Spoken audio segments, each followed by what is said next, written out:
오늘 본문 말씀은 이 기독교 역사에 있어서 대단히 중요한 의미를 가지고 있는 사건을 소개하고 있습니다. 많은 성도들이 이날 오순절날 있었던 이 특별한 사건과 경험들에 집중을 하고 심지어 그날에 있었던 이 특별한 체험들을 신앙의 절대적인 기준으로 삼고 있는 오순절파라는 교파가 생길 정도로 이날의 이 사건은 기독교에 있어서는 굉장히 강렬하고 또 중요한 의미를 담고 있는 사건입니다.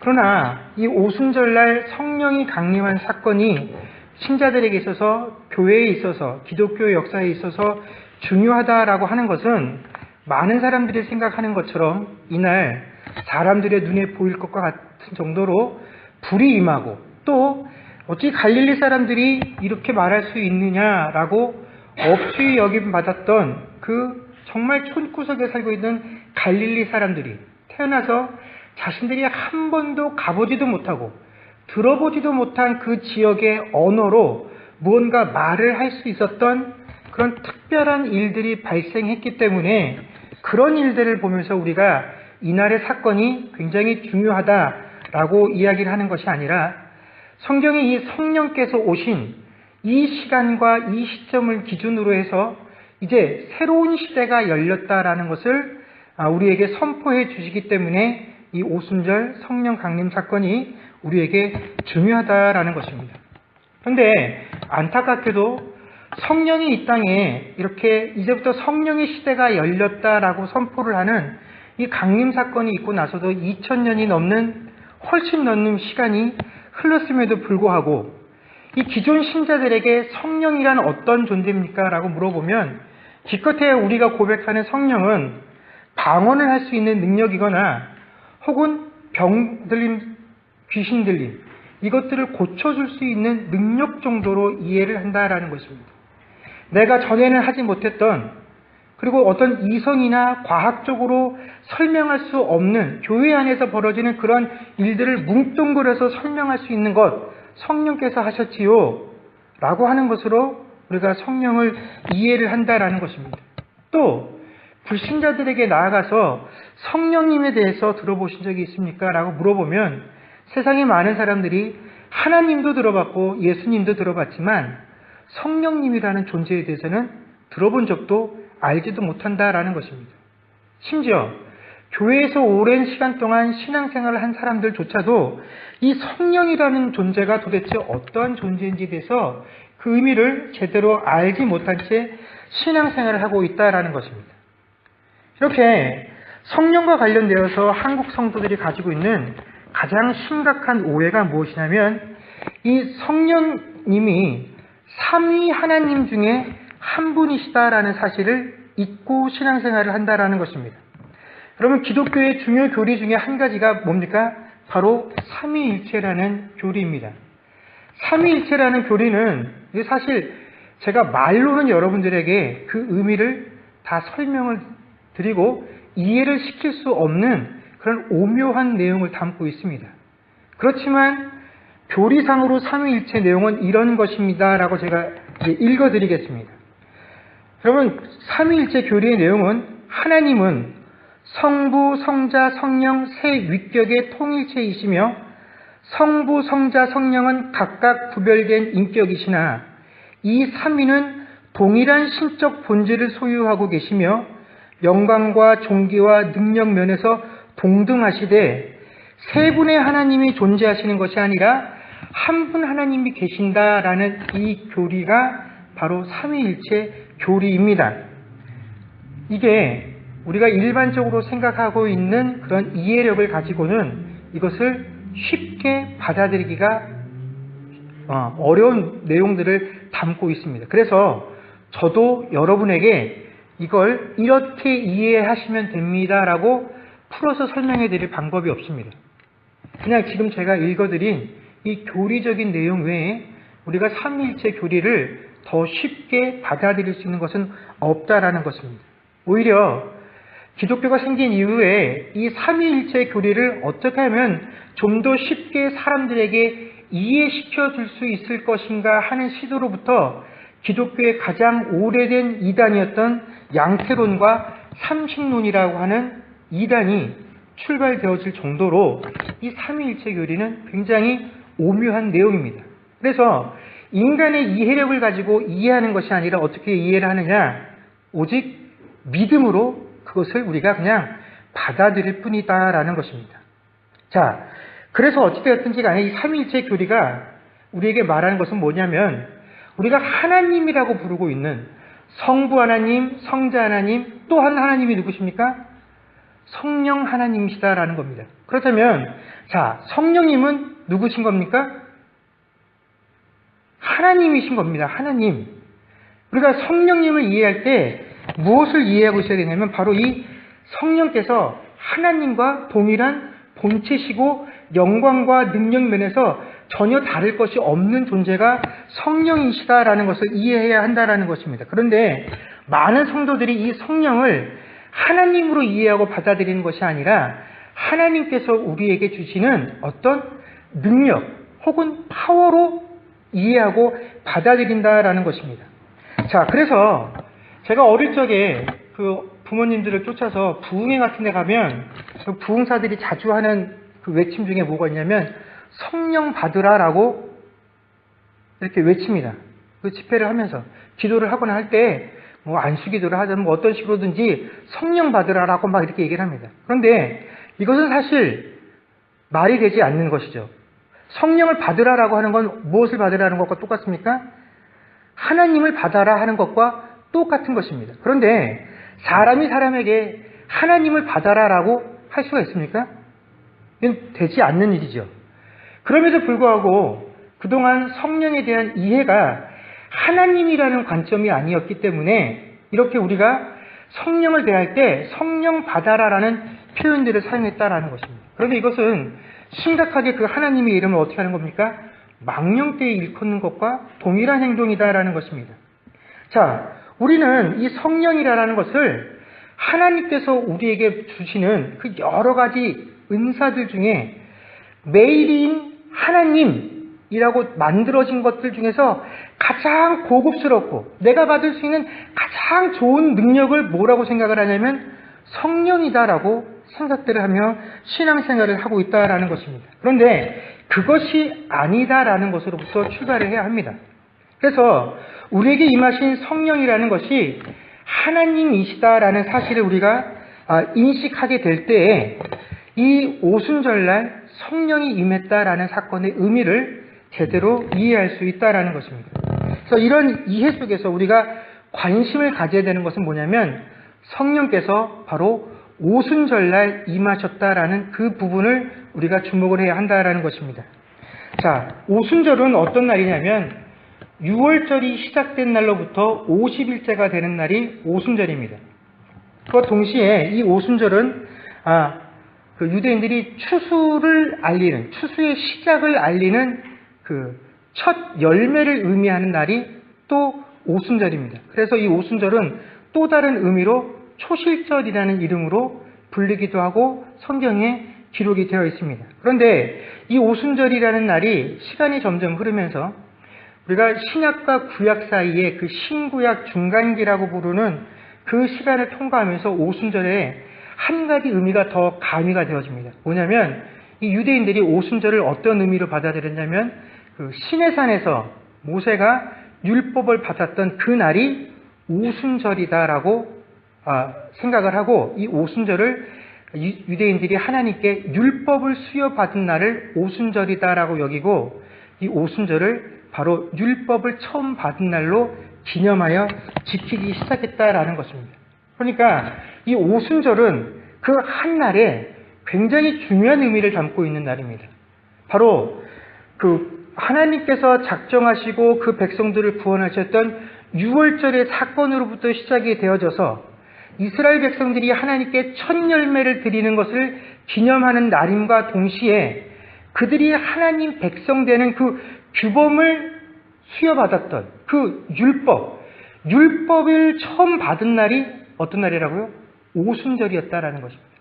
이 세 가지 의미가 겹쳐지는 날이 오순절이었고 바로 그 오순절 날에 성령께서 임하셨다라는 것은 바로 예수를 통하여 시작하셨던 그 구원의 사건의 완성과 또 첫 열매, 성령의 시대를 통하여 하나님께서 거둬들어지는 그 첫 열매가 오늘 이 120명의 제자들임과 동시에 이스라엘 백성, 하나님의 백성은 어떻게 사는 것이고 이것이 하나님 백성이라는 그 규범을 수여받았던 그 율법을 받았던 오순절날, 이제 율법으로 규정이 되어지는 하나님의 백성이 아니라 성령으로 새롭게 규정되어지는 내 백성들, 내 나라, 내 통치 방법을 선포하는 날이 바로 오순절이 되었기 때문에 오순절날 성령이 강림하셨다라는 의미가 있는 것입니다.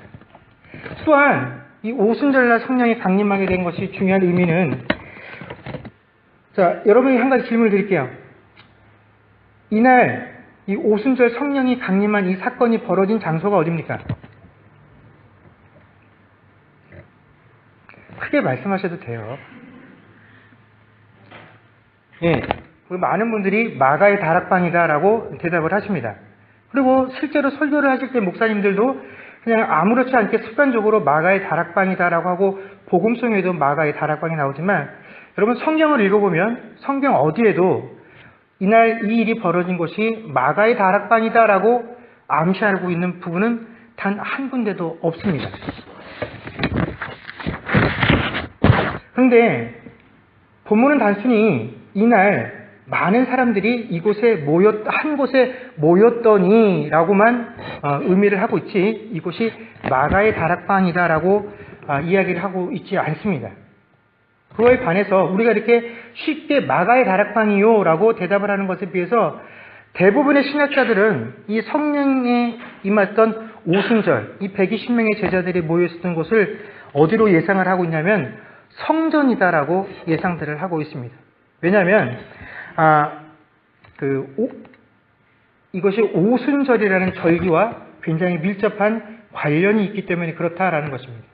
여러분, 이 오순절은요, 1년에 3차례 이스라엘 백성들이 하나님 앞에 반드시 나아가서 그 얼굴을 보여드려야 하는 절기들 중에 한 절기입니다.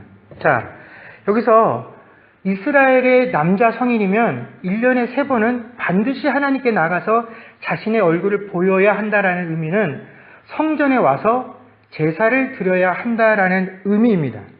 자, 그렇기 때문에 유대인 성인 남자라면 그가 지금 어디에 살고 있든지에 상관없이 이 세 절기는 어떻게 됩니까?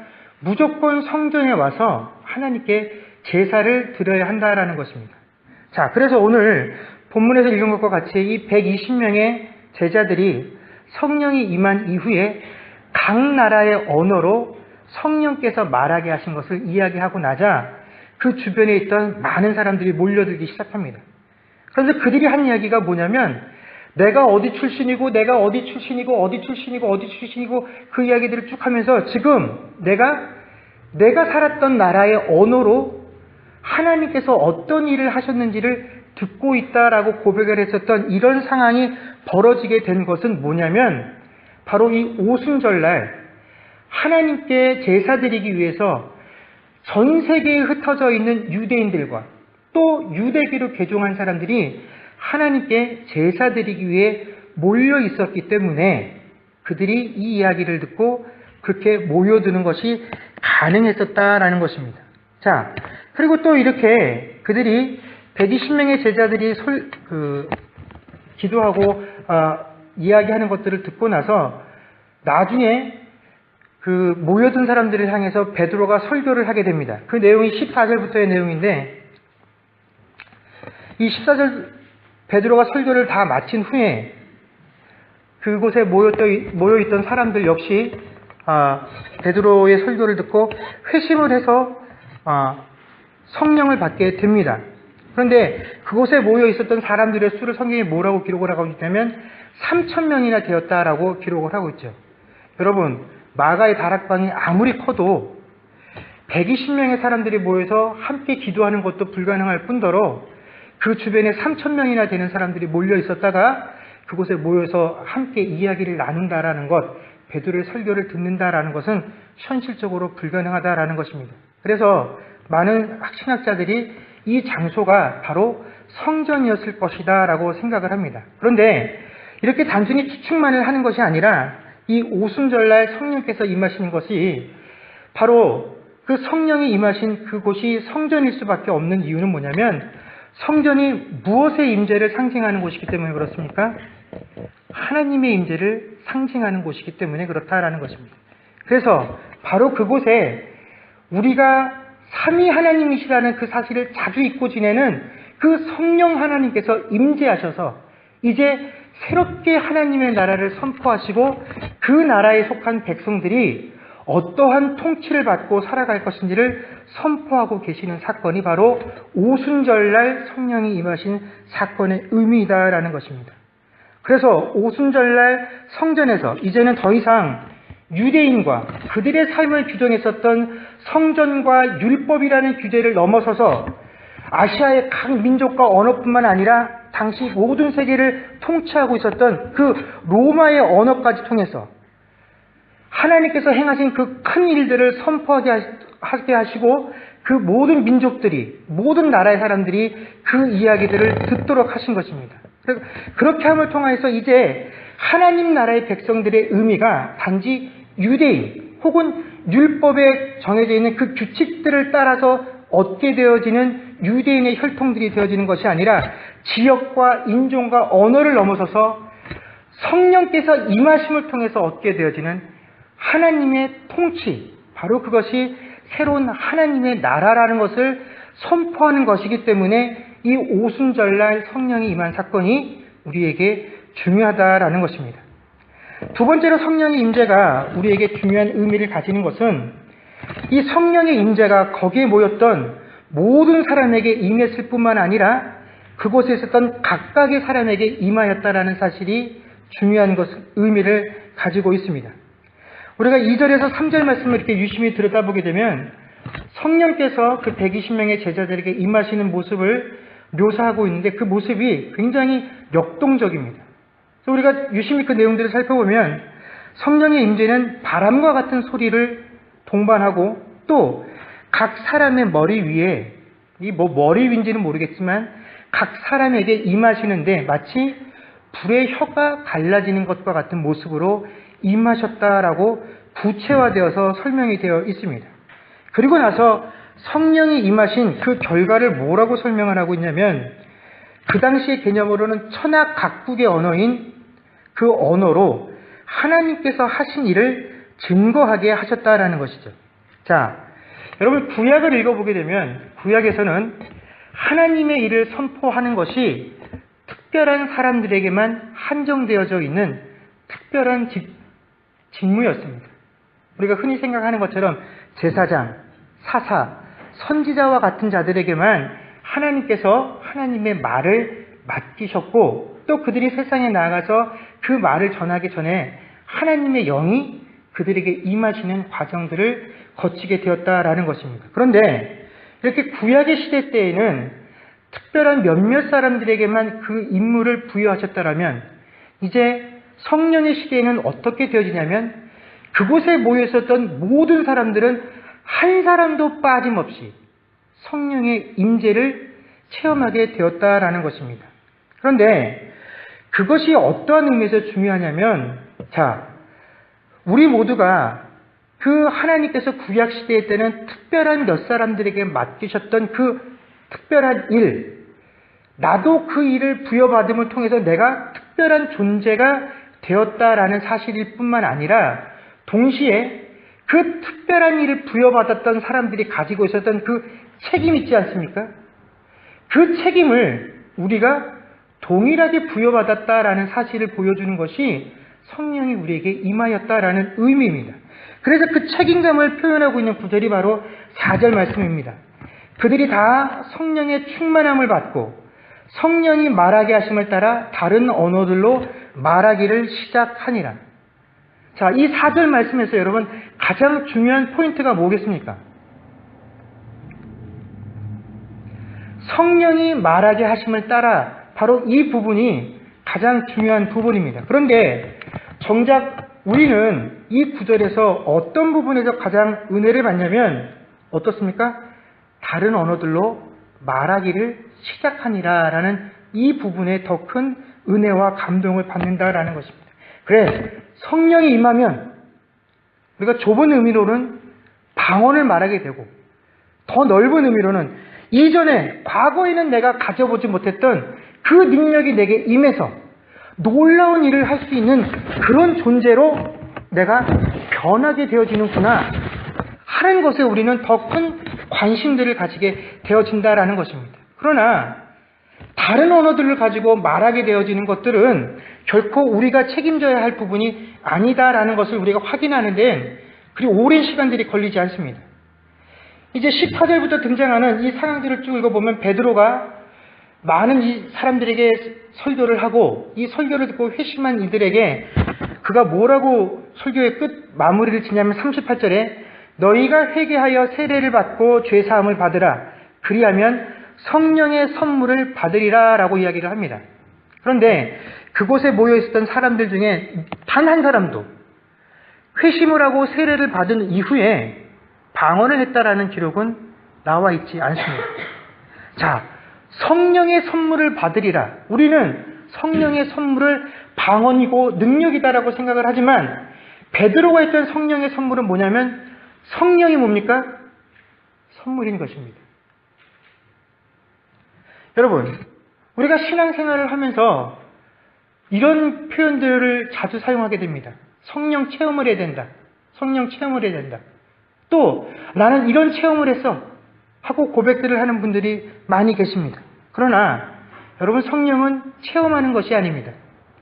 남들이 하지 못했던 그 특별한 경험들을 자랑하게 만들기 위해서 성령이 우리에게 임재하는 것이 아니다라는 것입니다.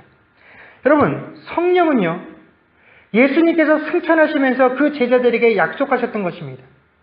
너희 아무데도 가지 말고 예루살렘에 있으면서 하나님께서 너희들에게 약속하셨던 것을 기다리라. 그리고 그 제자들이 예수님께서 하셨던 그 약속을 믿고 기다린 그 대가가 무엇입니까? 성령의 임재하심이다라는 것입니다. 그리고 그 약속을 믿고 기다렸던 모든 사람들, 단 한 명도 예외 없이 임했던 것이 바로 성령의 임재다라는 것입니다. 그런데 우리가 신앙생활을 할 때 성령을 체험했다라고 말을 하는 것은 잘못된 표현이죠. 우리는 성령을 체험하면서 살아야 되는 사람이 아니라 성령의 임재를 누리고 살아야 되는 존재들이다라는 것입니다. 그렇다면 내가 성령이 임재해서 살아가는 존재인지를 어떻게 알 수 있느냐? 그건 내가 남들이 하지 못한 어떤 특별한 경험들을 한 것으로 자랑할 수 있는 것이 아니라 내가 정말 성령이 말하게 하시는 것들만 말하고 살고 있느냐, 그렇지 아니하냐를 확인하면 내가 정말로 성령이 임재한 자인지 아닌지를 확인할 수 있다는 것입니다. 성령의 임재는 결국 뭡니까? 성령의 인도하심 가운데 순종하며 살아가는 것, 그것이 성령의 임재를 의미하는 것입니다. 그리고 이렇게 성령의 말하게 하심을 따라 말하는 자들이 되기 위해서 우리에게 필요한 것이 뭐냐면 성령의 충만함이 필요하다라는 것입니다. 그러나 이 충만이라는 개념이 제가 전에도 한번 설명드린 것과 같이 우리가 마치 큰 물통 안에 그 물을 가득 채워야만 하는 그런 상태를 성령의 충만함이다라고 일컫는 것이 아니다라는 것입니다. 우리는 이 성령의 충만함을 어떤 식으로 이해를 하냐면 내가 어떤 일들을 감당하기 위해서 그 일을 감당할 만한 힘을 유발하기 위해서는 내가 어떤 정도의 상태가 있는지 내 상태를 알려주는 어떤 표시가 필요하다라고 생각을 하고 그 표시가 그 일을 할 수 있는 기준에 도달해야 되는 그 상태를 성령의 충만함이다라고 이해를 한다라는 것입니다. 그러니까 뭐냐면 성령의 충만함이 신자로서 내 신앙의 목표가 아니라 내가 하나님께 뭔가를 간구하고 싶은데 내가 정말로 하나님께 이것을 간구하면 하나님께서 내 간구를 들어주실 만한 그런 기준에 내가 도달했나 안 했나를 판단하는 근거로 성령 충만을 우리가 생각하고 있다라는 것입니다. 그러니까 그래, 내가 하나님께 나가서 뭔가를 요구하고 내가 그것을 얻어낼 수 있을 만한 충분한 자격을 갖출 수 있도록 내가 뭔가 열심히 하는 것, 이것을 성령 충만이다라고 생각을 해서 무언가 열심히 하지 못하면 성령이 충만하지 못해서라고 쉽게 얘기를 하고, 내가 결국 뭔가 부족하니까 하나님께서 내 기도에 응답을 하지 아니하시는구나. 내가 충만하지 못해서 결국 내가 이 일들을 못하는 거야 라는 결론에 도달하게 되는 것이다 라는 것입니다. 그러나 여러분, 제가 앞에서도 설명하는 것과 같이 성령은 우리가 마음대로 조절할 수 있는 것들이 아닙니다. 내가 충만하게 해야지, 내가 낮춰야지 할 수 있는 그런 존재가 아니다라는 것입니다. 그렇기 때문에 우리가 결코 이 충만이라는 것을 양적인 개념이거나 뭔가를 하기 있어서 충분한 조건이다라고 생각을 해서는 안 됩니다. 오히려 이 충만하다라는 의미는 곳곳에 이것이 퍼져 있다라는 의미고, 어디를 가더라도 그 자취를, 그 흔적을 발견할 수 있는 상태가 충만한 것이다라는 것입니다. 예를 들면 무슨 그 향기 나는 제품 선전하는 것과 같이 한번 뿌려놓으면 어디라도 그 냄새가 배어 있는 것과 같은 그런 상태가 되어지는 것이 충만합니다라는 것입니다. 그런데 성령님과 우리와의 관계에 있어서 충만한 관계다라는 것은 단순히 우리가 그 성령님의 자취와 흔적을 내 삶에서 발견하게 되는 수준의 문제가 아니라, 성령님과 내가 어떻게 되는 관계를 말하는 거냐면 동거하는 관계를 의미하는 것이다 라는 것입니다. 함께 거주하게 되어지는 그런 관계를 의미하는 것입니다. 그래서 내가 필요할 때 성령께서 오셨다 나가셨다 들락달락 하시는 것이 아니라, 성령께서 나에게 출근 도장을 찍고 오셨다가 볼일 끝나면 퇴근 도장 찍고 당신에게 다시 돌아가는 것이 아니라, 한번 나에게 오시면 뭐 이런 것까지 하나님이 소소하게 관여하시려고 하시나 하는 것이 아니라, 아주 내 삶의 작은 부분까지도 그분이 관여하시게 되어지는 관계, 바로 그것이 성령 충만한 관계다라는 것입니다. 삶의 모든 영역 가운데서 바로 하나님의 향기와 하나님의 동행하심과 하나님께서 나를 다스리고 있다라는 사실이 보여질 수 있는 상태, 바로 그것이 성령 충만의 의미인 것이지, 내가 어떤 남들은 하지 못한 특별한 체험이거나 고린도전서에 등장하는 어떤 은사들을 보여주는 것, 그것이 성령 충만함의 증거가 아니다라는 것입니다. 이것은 120명의 제자들이 이 성령의 임재를 경험한 그 과정들을 보면 우리가 더 잘 알 수가 있습니다. 여러분, 그들이 어떻게 성령 충만함을 입었습니까? 우리가 생각하는 것처럼 뭐 성령 충만함을 달라고, 임하게 해달라고 울부짖으면서 기도하는 것이 아니었다라는 것입니다. 야, 성령 충만하지 않으니까 내가 이 성령 충만함을 채우기 위해서 기도원에 가야 되겠다 하는 것처럼 어디 다른 곳을 찾아서 간 것들이 아니다라는 것입니다. 그렇다고 성령 충만함을 내가 더 잘 받기 위해서 우리가 흔히 하는 방법처럼 무슨 며칠 금식을 하거나 그런 식으로 했던 것도 아니다라는 것입니다. 그들은 단지 그냥 사도행전 1장 4절의 말씀처럼 내가 가고 이제 아버지께서 성령을 너에게 보내주실 터이니 다른 데 가지 말고 아버지께서 약속하신 것을 기다리라 하는 그 약속 하나만 바라보고, 이것이 언제 우리에게 올지 모르나 내가 그 약속을 믿습니다.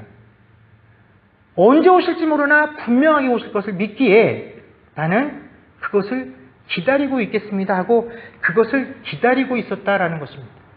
그 기다림의 끝이 성령의 임재였고, 바로 성령께서 임재하실 때 처음부터 어떻게 해요? 성령의 충만함으로 임했다라는 것이 성경이 우리에게 말씀해 주고 계신 내용들이다라는 것입니다. 결국 그들은 오늘날 우리의 같은 모습으로 성령을 받기 위해서 그것이 마치 나에게 임하는 어떤 특권이냐, 내가 때를 써서라도 어떻게 해서라도 길을 쓰고 얻어내고야 말겠다 하는 그런 심정으로 달려들었던 것이 아니라, 모든 예수의 약속을 믿는 자들에게 임할 것임을 믿고 잠잠히 기도하며 기다렸다라는 것입니다. 그리고 예수님의 약속과 같이 그 약속을 믿고 기다렸던 모든 사람, 단 한 사람의 예외도 없이 그 성령이 임하였다라고 오늘 본문 말씀은 우리에게 말씀해 주고 계십니다. 왜냐하면 이 120명은 처음부터 그들의 삶의 목표가 뭐였기 때문에 그렇습니까? 성령의 임재였기 때문에 그렇다라는 것입니다. 그들이 날마다 모여서 기도한 것이 무엇이었겠습니까? 예수께서 우리에게 이곳에서 우리가 흩어지지 않고 기다리고 있으면 성령을 주신다고 하셨습니다. 그들이 모여서 간구하는 유일무이한 간구의 제목은 성령의 임재였다라는 것입니다.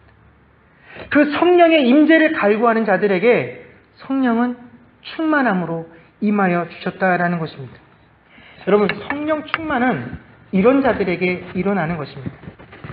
여러분, 이곳에 모인 저뿐만 아니라 우리 모두가 성령 충만하기를 주의 이름으로 간절히 축원합니다.